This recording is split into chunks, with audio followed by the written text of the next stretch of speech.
And thereafter, Commissioners, I seek an audience with the Minister of Police, Mr. Senzo Mkhwanazi, as I said, talking to the Chief of Staff immediately after learning of the letter. Chief of Staff did not facilitate that meeting. And I even went outside the structures other than talking to the National Commissioner to try and secure this meeting with the Minister. I wrote the Minister a message myself when I requested the meeting. He acknowledged that, but he never afforded me the opportunity to meet with him. And I must say that I ended up breaking these protocols by approaching Parliament. And I made contact with the chairperson of the Portfolio Committee, Mr. Honorable Ian Cameron, and I must appreciate that he did his best to arrange for me to come and appear before the Commission, which I did. And I presented, which I referenced on record on the 5th of March. But even that presentation still did not help with anything. They listened to me, but it did not solve anything. And what is worse, the 5th is presentation, the following day, the 6th, the ministers having the National Commission, I'm told, in the meeting, and they're discussing the disbandment of the team still. All these things I'm flaking about, Mohotis and the likes. The Member of Parliament, Mr. Adams, who was in that meeting, I present, Jaro Kumalo present, which I'm going to invite the Commission to get extracts of that. We present serious things that are happening in the police, but the members of Parliament, especially Mr. Adams, was not interested in that. And he was more focused on General Kumalo, appointment of General Kumalo, and everything wrong with crime intelligence. And it was disturbing. Wait. So Ian Cameron gets a pat on the back. Thanks so much for facilitating the meeting. I got to come to the portfolio, even though you guys did absolutely nothing about it. You know what? Ian Cameron gets a pat on the back. But as for Adams, who was inside Pagati within the meeting, heard everything I had to say about the crisis within South Africa, he is focusing on the General Kumalo. He's just focused on General Kumalo and the one brigadier, BMW brigadier. Listen, let me tell you something about General Mkhwanazi. He has a sense of humor. He has a sense of humor while delivering very, very serious matters. But I heard you, General. I heard what you said. Okay. So, and he's not mincing his words. He's naming as he goes, which means expect today. You're going to tell, when you're watching it, you're going to realize, yep, I was right. Adams is going to react again. He has been triggered, and now he's going to also come to the commission with a chip on his back. Guys, this is absolutely incredible. Welcome back to another video. It's been a lot today. I'm just reacting. It's going to be all over the place. It's not going to be in chronological order. I mean, I don't even know which is high priority, how to elevate these things, or should I say level everything that was dropped today, because I think today was the day where everything was dropped. I think today was the big day. I mean, we even got a whole graph. It's bad. It's bad. Even Jerry Pashoka was mentioned. Shadrach Simia, who are you? Oh my, is this why you needed to get back into the office so desperately? Oh my goodness, guys. Oh my goodness. But anyway, in this video, Mkhwanazi tells us who he is. He touched my heart when he said, I'm doing this he's being asked, why were you in combat uniform? The famous Paul O'Sullivan question. Okay, why were you in that? Is that typical standard? Blah, blah, blah. And that was from Commissioner Okumalo. So, Mkhwanazi didn't just answer it with, a very short answer. We had to do what we had to do. No, he takes us on the journey. And he says, for the safety of our children and citizens, we had to put on our boots and face the enemy direct. And we also had to play on the psychology, which is true. It worked. It absolutely worked. I mean, look at how many people are watching live. Typically, okay, people don't watch this much on the lives, okay? The numbers don't number that much. But this time, he has summoned the nation. Those boots, the combat uniform, really did get the attention of the nation. And he says, we were sending a message to the drug squads. We are ready. And if you're within in politics, you're part of the drug squad. If you're within inside SAPS and you're working with them, you also need to know we are strapped up. We're ready to go. We are ready to tackle you head on. He says, I was trained as a policeman, okay? I didn't arrive into a rank. I was trained, okay? AKA, I was born for this. Wow. I could summarize everything. I think it's best you hear him himself. Quite moving. This, I believe, was said from his heart, and his true intent came out. Yeah, I have another video I want to do about Shadrach Sibia. You're not gonna like what I have to say about Mkhwanazi. Let me just tell you in advance. I'm telling you in advance. You're not gonna like what I have to say. Let's continue listening on. Because we had tried. And subsequent to that, we felt that then we don't have any choice but to do two things. One of them was to register a case on a defeating edge of justice against the people that were behind the close of the withdrawal of this investigation of KZN. So we have a case that is currently running as a complainant. I hope and pray that pretty soon those involved will be brought to court. We will soon hear about that. I trust the investigation team that are working on these matters, that are going to help us on this.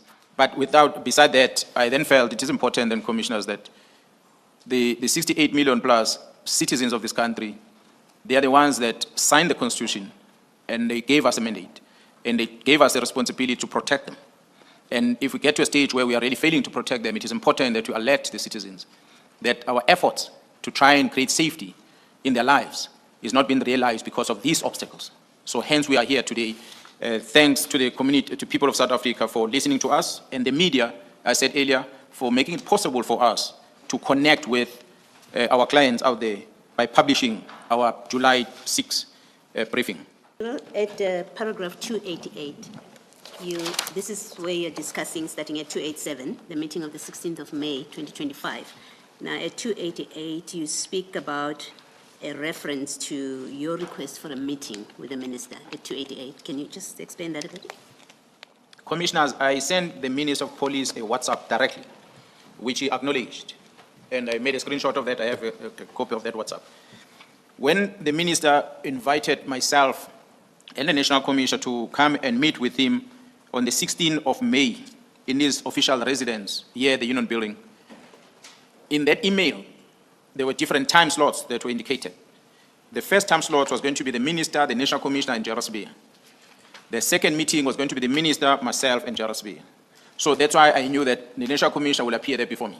So I flew from Durban, and I arrived there, and the minister asked me to wait for the National Commissioner to come. Yes, I waited. JRSB was there, and the minister, National Commissioner came, and then the minister walked into the boardroom. So we ended up being 4 in the meeting.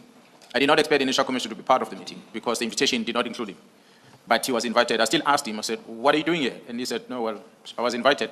Even the minister in his opening remarks said, yeah, yes, National Commissioner was not supposed to be here, but I thought it is important for him to be here. The purpose of that meeting is what I spoke about in public, that the minister decided to let me fly from Durban so that he can create peace between me and JRSB. That was the purpose of the meeting. The Minister of Police invited and facilitated the peace talk between myself, the Provincial Commissioner of KwaZulu-Natal, and the Deputy National Commissioner, Lieutenant JRSB, in his office, in his house, State House, official residence in Pretoria. The purpose of the invitation was to try and create peace between myself and the Deputy National Commissioner. It was unprecedented. I've never seen in my life. The National Commissioner was present, but he just kept quiet because it was not his meeting. The Minister of Police felt that he must make me and JRSB to find peace. Surely, there can never be peace between a criminal and the police officer. Meeting on a day. But when he started, he acknowledged my request for a meeting. And he said, I do acknowledge that you asked to see me. You wanted to talk to me. But I will grant you that opportunity next time. But for today, I've called you for this peace talk between you and Sibia. Nothing else. So that's really what this paragraph is saying, because that is what the meeting was about. And we spoke about that. And then I went back to KZN for the peace talk. Thank you. Commissioners, I demonstrated that I've been a member of the South African Police Service for over 30 years. I understand my role as a provincial commissioner, as a senior manager in the organization. I was trained. I did not arrive in the police in a high rank. I came in as a constable, and I grew within the ranks in the organization. So I understand the protocol of the police very well. As I became a senior manager in the police, I will have undergone training in the police, different management courses that I attended that teaches me on the protocol that exists in the police. How do you go about it? It's just unfortunately that when it goes out into the public that I broke protocol when I had that media briefing I submit that that accusation is unfair and is unfounded. They are criticizing me for something that they don't know what it exists in the police as protocols. There you have it. KZN, Police Commissioner Nhlanhla Mkhwanazi from the tiny little corner of KZN says, you know what? I've been a policeman for over 30 years. I know everything about protocol. You cannot tell me. I arrived inside Phakathi within as a constable, okay? And then I rose within the ranks. I didn't get handed a rank. I earned every rank and I moved up and I did it really well. So you cannot criticize me from outside looking in and say I broke protocol. You don't know what it's like. And you know what?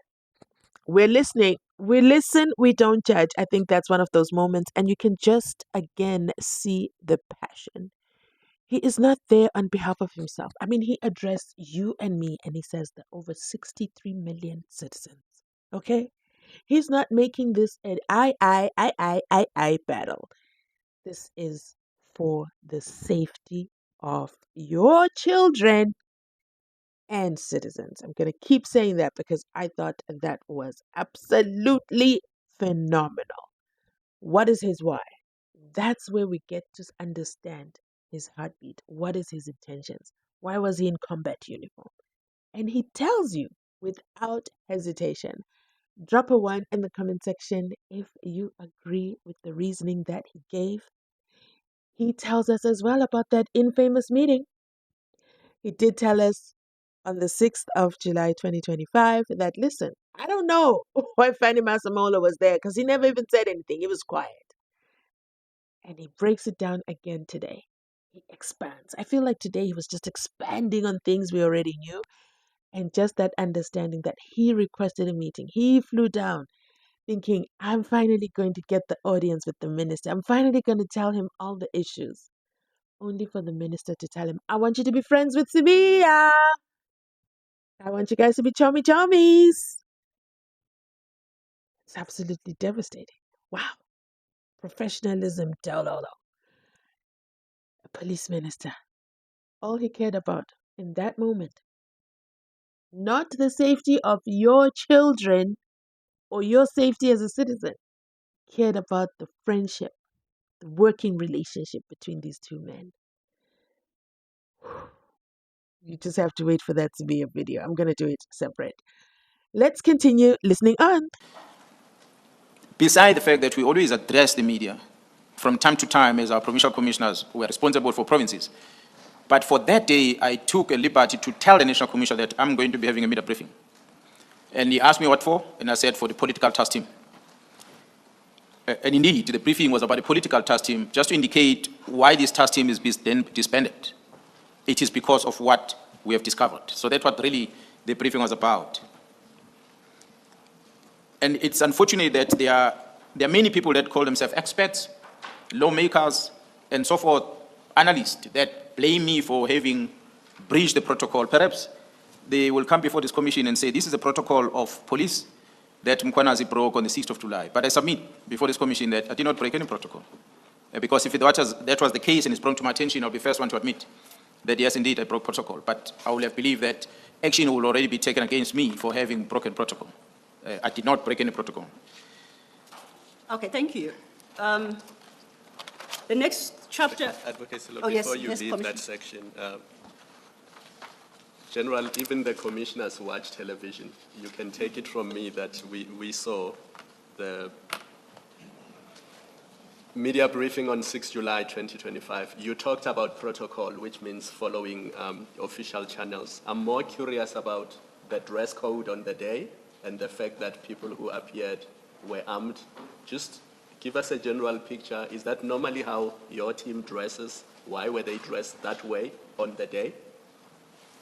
Although we have to now display our tactical strategies in public, but commissioners, as we're investigating and this picture coming together, then we start realizing that we now have to move from being a service provider to society to becoming a force in order for us to prevent the El Cadors and the Mexicos to happen in this country. Because the threat, the enemy that we saw that is infiltrating crime intelligence, is infiltrating parliament, and is controlling our executive authority and going into the heart of the police operations, which is investigation. To date, I'm speaking to you, the Nhlanhlas and the likes, if you go and see the record of cases withdrawn against Nhlanhla, more than 18 here in this province. And you really realize that you can no longer wear a tie and face this fight. So this is a fight that requires, for one, to apply the tactics that is learned over years. And one had to draw on experience I had in the task force of saying, how do you deal with a terrorist? And because as I see it now, I think this is terrorism. This is people who want to take over government, not through the ballot paper, but through these criminal activities. We must protect those goes to the voting station. Political parties exercise their rights, they vote, they appoint government. But if government is going to be taken in this fashion, it cannot happen under our name. So it's for that reason that we wanted to communicate a message to South Africa that we are ready, and communicate a message to this drug squad, politicians, the executive, police officers within law enforcement agencies that we're ready for them. I said when I presented earlier, I knew that I've got a target on my back. So for me, maybe you'll forgive me in saying this as a Zulu man. So I wanted to make sure that they get a message that I don't sneak up on a person. I face them directly. So Commissioner, we were pushed to the corner that for us to counter this, what is happening, let's draw attention of South Africa for them to realize the battle that we're about to face. And it is a battle, I must say, as I said, when you put that screen, that they are so-called experts, they are so-called forensic investigators, they are so-called journalists. There's a whole lot of people that are spreading news, feeding the narrative that has been perpetuated by these people internal. We have people in the organization that when the case is open, they take the docket and they keep it in their office and they don't investigate it. And we have evidence for it. The Deputy Provincial Commissioner Gauteng can be called into this commission. He will tell you the list of all these dockets that were opened. There's one of them, it's a kidnapped person which is allegedly Nhlanhla is involved. That docket was in Gauteng, but an instruction came from the head office, the JRSB's office, that we want that case docket. That docket is sitting in the head office. The mother of the kidnapped son, or the missing son, even contacted me because she can't find closure. And now we begin to see that who are people implicated, the Nhlanhlas, and these investigations have been suppressed. We therefore cannot sit back, commissioners. We must take off our Palaberam shoes and take off our blue uniform and wear boots and go and face the enemy directly.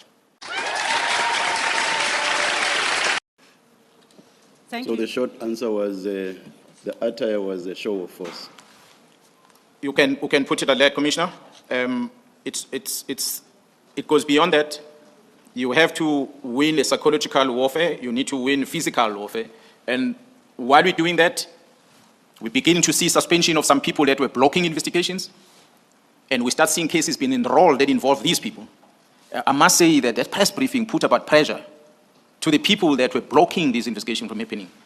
The team is working day and night, albeit the court putting Khumalo and the team outside to frustrate them, but they still find a way of pushing forward to make sure that we collapse this entire enterprise that has developed in front of us for the safety of our children and for the safety of the citizens of this country. Thank you, General.